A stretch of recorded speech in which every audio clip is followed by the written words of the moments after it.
going forward, what we want to do and what I think is important for us to do. And I think this is part of what we talk about. I mean, people might have heard me say this already, talking about vertical integration. So Mm-hmm. investor comes in or has a discussion with the government to invest in hotel operation. But that hotel operator might end up in transportation. That's Mm-hmm. vertically integrated into other areas and Mm-hmm. might invest in other areas. And transportation, if we use that as an example, is one of the areas that obviously that's a Jamaican possibility for Jamaican companies to be the owners and operators of transportation. But you have many who end up in the destination management business Yes. where they then subcontract Jamaican operators. And I'm saying that area of the business or the sector of the industry, I want to see us ensure that if you come here for hotel, you stay in hotel. So as to protect the Yes, natives, yes. the Jamaican people Indigenous who are Jamaican companies that are here and have over the years benefited from being in the industry, want them to continue to benefit, but we also want them to benefit as the industry grows. We want them to grow with the industry. So that is one way to ensure that more money stays in Jamaica. That is one way.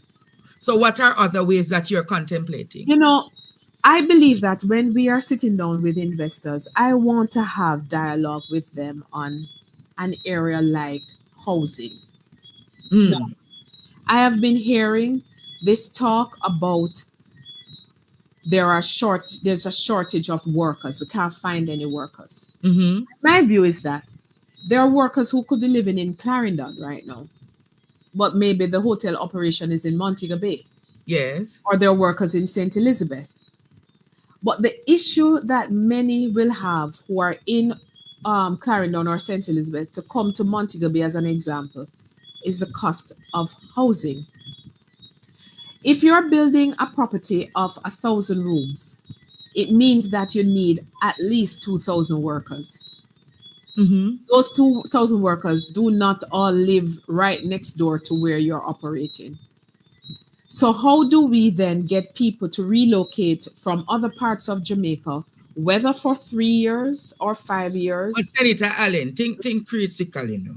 Yes. Me would have want to relocate to Montego Bay when me I get less than 50,000 a month. When Well, me can depend TikTok, I make like Jaden and Rosalie and Uncle Derek. 150, 200, 300,000 a week. and maybe that is what, in addition to housing, we have to look at the overall pay. And you mentioned that before, the importance of reviewing the entire Pay reco- scale. pay structure within Mm-hmm. the industry to ensure that people can find it attractive to want to participate in it. Because Mm-hmm. there's no doubt about it that tourism is not just competing with tourism, it's competing with those who are in the business of online work and all other things that the borders of the world are so removed that they can participate in these businesses like yourself online all over.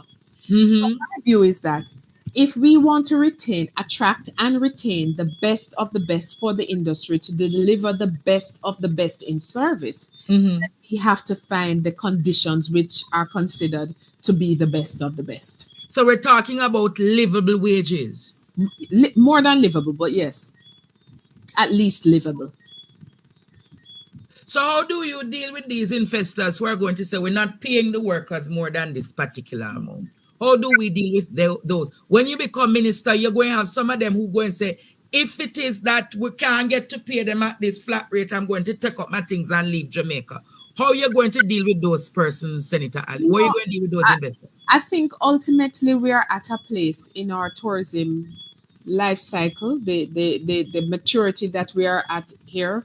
We still have a product that is, you don't have people coming here because it's not attractive. You Mm-hmm. have people wanting to invest because it's attractive.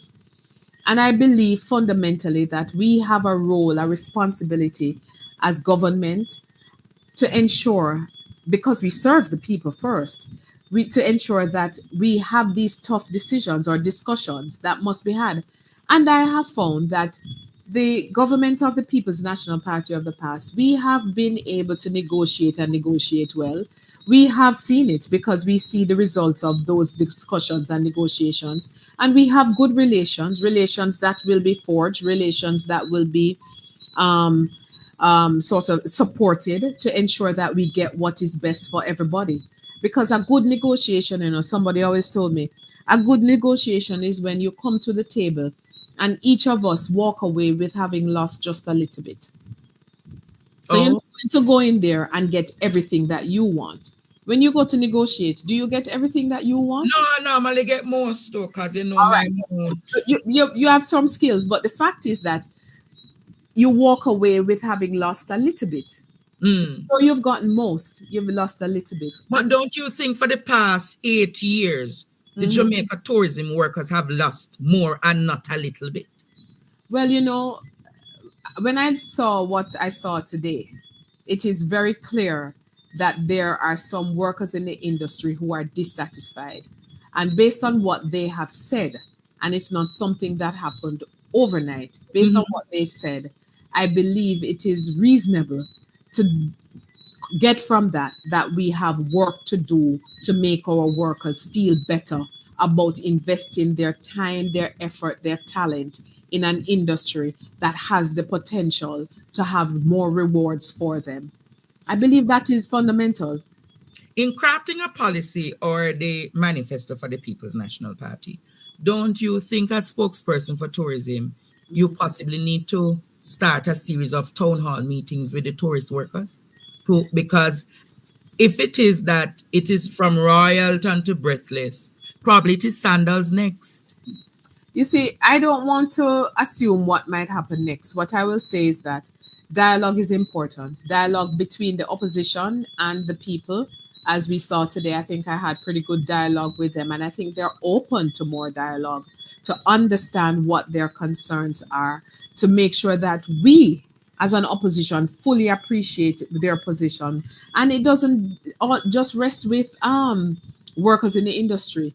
There are others who we continue to have dialogue with, whether they are transport providers or they are restaurant owners, or they are the people, for example, those people who are, villa owners and operators. Just this week, I met with a high end villa operator who is now living in Jamaica and offering the villa service in Westmoreland. It's a place that has rates of like thousands of dollars per night, US dollars for their villa, high end. But when you talked, and when I said, tell me some of the concerns that you have, one of the concerns that he has is the issue, for example, of cost of inputs, the cost of inputs, whether local vegetables and so on, or they also mention the fact that when they have visitors who fly into Montego Bay and have to travel from Montego Bay to Westmoreland, the road network getting Oh there.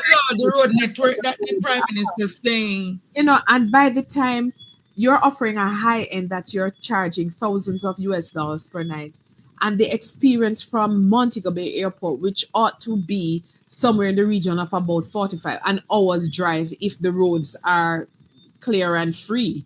But Mm-hmm. then you go through the potholes and the bad road along the road between once you go up Long Hill across to Sav in that direction. It is so bad. The roads are so bad. And that's part of the experience or the and it's not just bay. So Mm. overall, there's a lot of work that needs to be done. The consultation is happening, whether it is with owners or workers, investors in different areas, transportation. I consult regularly with them, and also people who are in other support services that are integral to the tourism product. But I gather that there is a great frustration amongst workers in the tourism sector. Mhm. Because when I listen, the worker talked about the kind of disrespect that they get from the management. Mhm. And they spoke about, the soft skills not being applied. And apparently it is not just here at Breathless. We heard about the said situation happening at Royalton. Should you be, and when you become minister, My apologies, Minister of Tourism. How are you going to address those issues? Well, it's the same, when I listen to some of the concerns that were expressed, many of them just talking about just generally how people talk to them, you know, and how they make them feel. It's serious. And these are important matters that are sometimes culturally an issue in terms of when you have non Jamaicans, especially because there's a complaint, and let us not try and to pretend that it doesn't exist. Mm-hmm. We have some of the operators or some of the hotels have foreigners who are there, and there are cultural clashes, and we have to bridge that gap. Nobody likes anybody to speak to them badly or So not. you're talking about the people who are talking that about the Mexicans who treating them bad and the Spanish who treating them bad? I mean, they said it. Those were Mm-hmm. their words. They said it, and that's serious issues. And at the end of the day, we're all people, We're people, and we want to be heard. We want to be seen. We want to be respected. All of us, no matter who we are and where we operate from, that is our desire as human beings. And the issues in the industry, all of the issues require us to come to the table and be willing to work them through for the betterment of the industry and for the workers and investors in the industry. I fundamentally believe that all these things are possible to be resolved. If we're open to dialogue and we're serious about protecting our people and protecting our Jamaica and making Jamaica better for the future Jamaicans, Mm-hmm. our commitment. This is our responsibility. This is our duty. This is why we're here. This is why we're doing what we're doing. Because I want to see Jamaica 5, 10, 20 years from now, where people, Jamaicans, feel hopeful in Jamaica and not believe that in order for their lives to be better, they have to go outside of Jamaica. And that includes being able to find decent work, Mm-hmm. be paid above a minimum wage and to be paid a livable wage, to be able to find affordable housing, to send their children to school, to have good transportation, access to health care. These are things that will make people feel hopeful for the Mm-hmm. future of their country. Stay tuned for more PDTV News evening highlights. Remember to show your support. Comment, like, share, and subscribe. Thank you for watching.